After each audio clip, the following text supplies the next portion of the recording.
We're now going to have a look at confidence intervals. The problem here is as follows. Suppose theta is a quantity to be estimated, a parameter or a statistic, for example. Then the estimate theta n hat is a random variable which is a function of the data that we have observed. Our question now is, how accurate is this estimate? Well, it will depend on the bias of the estimator. If the estimator is very biased, then we're not likely to be near the true value. And it also depends on the standard error, in other words, the standard deviation of theta hat. For even if theta hat is an unbiased estimator, if the standard error is large, we're likely to be far away from the true value. Given a number alpha between 0 and 1, where alpha is typically 5% or 1%, etc., a 1 minus alpha confidence interval for theta is an interval Cn consisting of a lower bound Ln and an upper bound Un, which contains the correct value at least 100 times 1 minus alpha % of the time. So if alpha is 0.05, then Cn will contain the correct value of theta 95% of the time. In other words, the probability that theta belongs to Cn is greater or equal to 1 minus alpha for all the possible values of theta. As I said, typical values of alpha are 5% and 1%. Now here, theta is a fixed number which we're trying to estimate. The interval Cn, on the other hand, is going to be random. Its endpoints are random variables because they depend on the data. Loosely speaking, we have the following interpretations of a confidence interval. If theta is the true parameter value, then theta lies in the interval Cn roughly 100 times 1 minus alpha % of the time. In other words, the subjective probability that theta belongs to Cn is at least 1 minus alpha. This is not actually correct. Theta is a fixed number, so either the interval Cn contains theta, in which case the probability that Cn contains theta is equal to 1, or else it doesn't, in which case it is 0. A better interpretation is the following. If you were to construct many 1 minus alpha confidence intervals for many different and possibly unrelated quantities theta, then approximately 100 times 1 minus alpha % of the time, the intervals would contain the true parameter.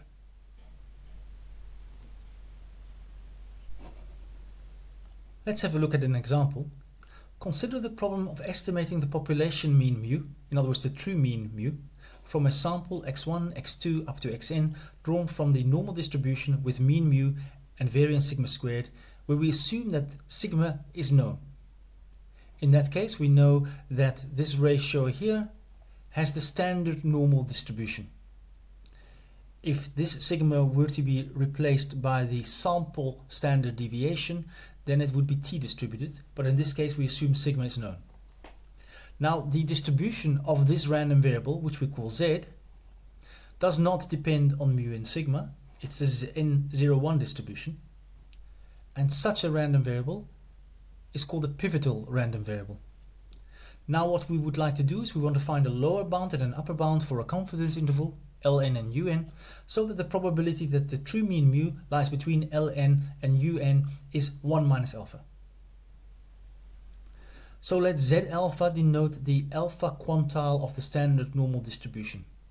In other words, the probability that Z is less than or equal to Z alpha is equal to alpha.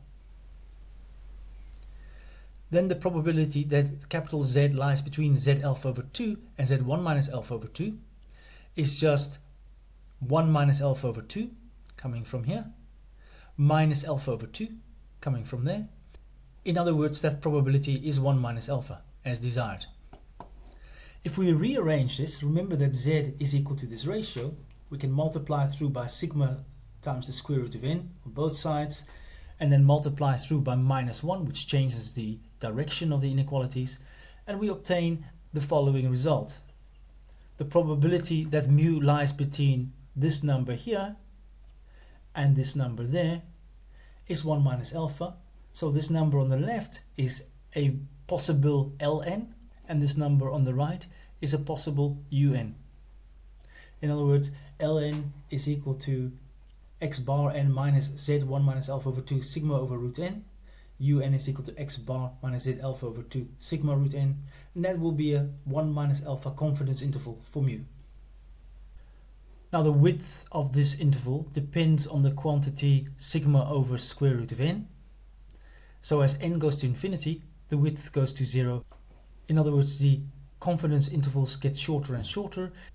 In other words, we're able to pinpoint the true value of mu more and more accurately at the 1 minus alpha confidence level. Note that typically there are many ways of finding confidence intervals. In other words, if we want a 1 minus alpha confidence interval, and if I have two numbers beta and gamma, so that beta plus gamma equals alpha, then the probability that z beta is less than or equal to capital Z is less than or equal to z 1 minus gamma is equal to 1 minus gamma minus beta, which is equal to 1 minus alpha. So above here we have two 90% confidence intervals for the mean of a normal distribution. On the left we picked beta equal to gamma equal to alpha over 2, as we did on the previous slide, and that's symmetric about the mean. On the right we took beta is equal to 3 alpha over 4 and gamma is equal to alpha over 4. They sum to alpha, and as you can see in this case the confidence interval is not symmetric. In both cases we are 90% sure that the true mean lies in this interval. The symmetric interval, in other words the interval where we use the alpha over 2 quantile and the 1 minus alpha over 2 quantile, has the advantage of being the shortest confidence interval for the normal distribution. Now, by the symmetry of the normal distribution, it is reasonably easy to see that z1 minus alpha is equal to minus z alpha. In particular, z alpha over 2 is equal to minus z1 minus alpha over 2. And thus the shortest 1 minus alpha confidence interval for mu, the one which is symmetric about x bar n, is given as follows. The lower bound Ln is given by x bar n minus z1 minus alpha over 2 sigma over root n, and the upper bound Un has a plus.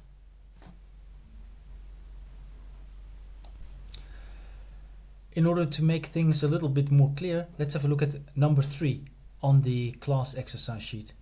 Here we start with parameters mu equals 5 and sigma is equal to 2, and we assume that we know sigma squared.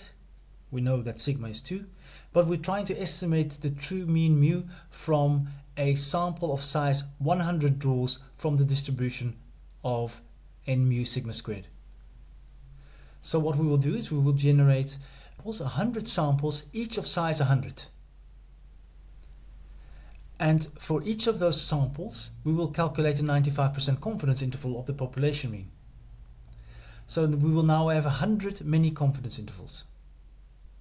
So let's do that here. First, we will construct a matrix X, which is 100 by 100 matrix of normal random variates from the distribution with mean mu and variance sigma squared.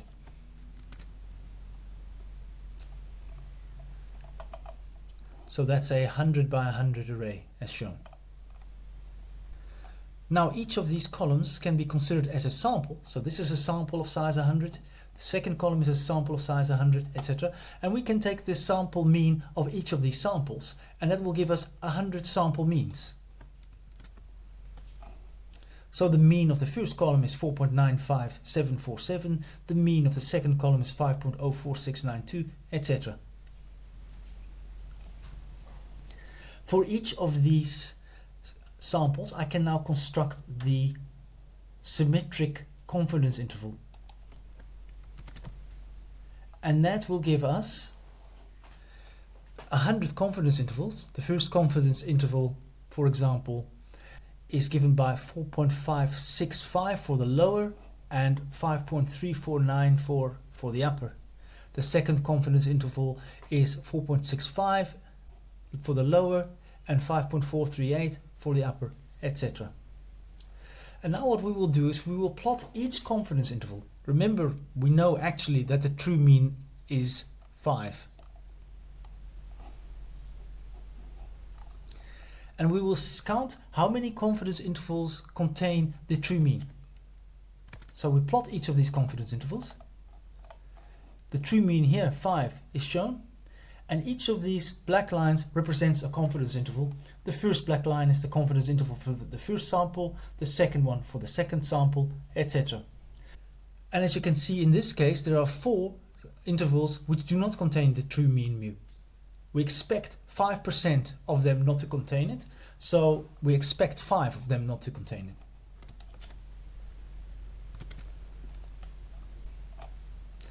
If I go and increase the number of simulations, in other words the number of confidence intervals, let's make it 1000 say, then we will get many more confidence intervals. There are 1000 confidence intervals, and all the ones shown in red do not contain the true mean. And the proportion that do not contain the true mean in this case is still 4.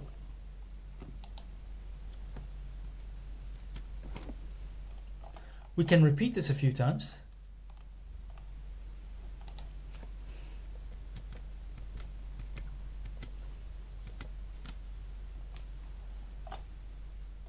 And in this case, 4.2% of the intervals do not contain the true mean. Let's go back now to the case where we have 100 simulations, in other words 100 confidence intervals, so it's easier to see. And let's have a look at the width of these confidence intervals. You can see that mostly they lie between 4.5 and 5.5 with a few outliers. Now let's increase the sample size. In other words, the sample size here is 100 and we're going to increase it to say 10,000. That should make this width of the confidence intervals considerably smaller, because the confidence interval depends on the square root of n. So I expect now that the confidence intervals will lie not between 4.5 and 5.5, but between 4.05 and 5.05.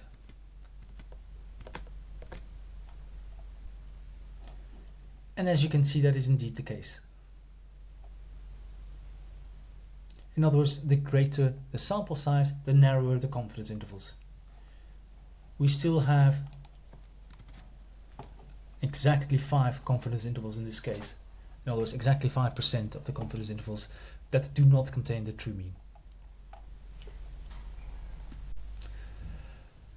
Now, MATLAB has the standard normal quantile function built in as norminf. In other words, in order to find Z alpha, for example, you just go norminf of alpha.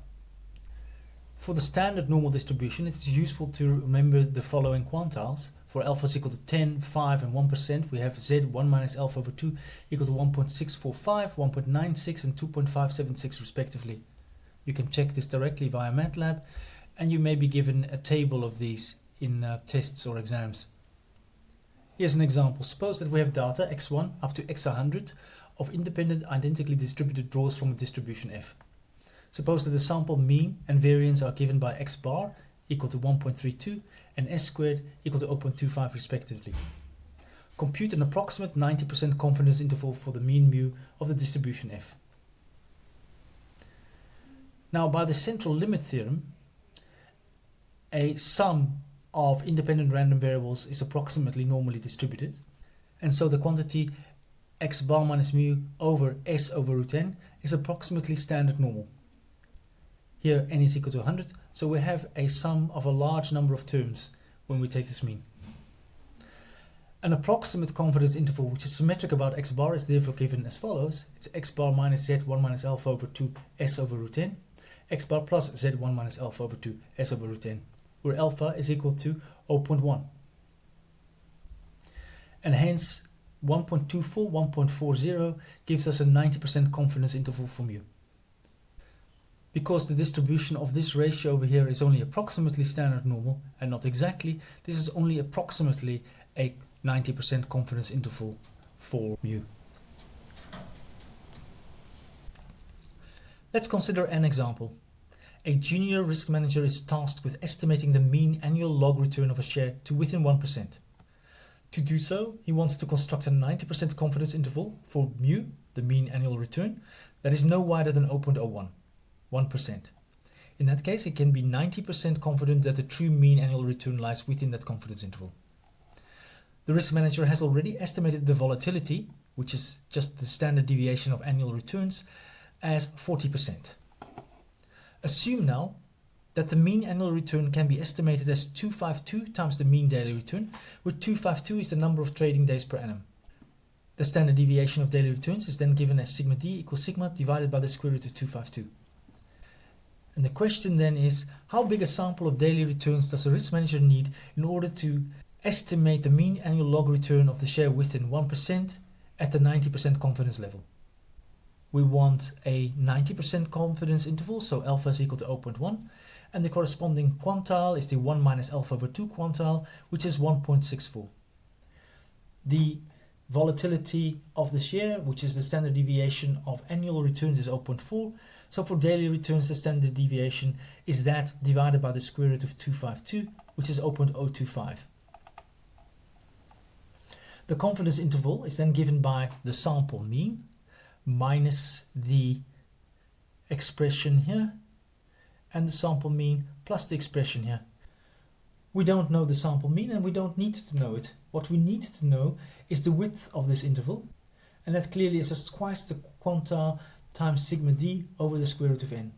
And what we're looking for is the number n for which this quantity that we have over here is less than or equal to 0.01 divided by 252.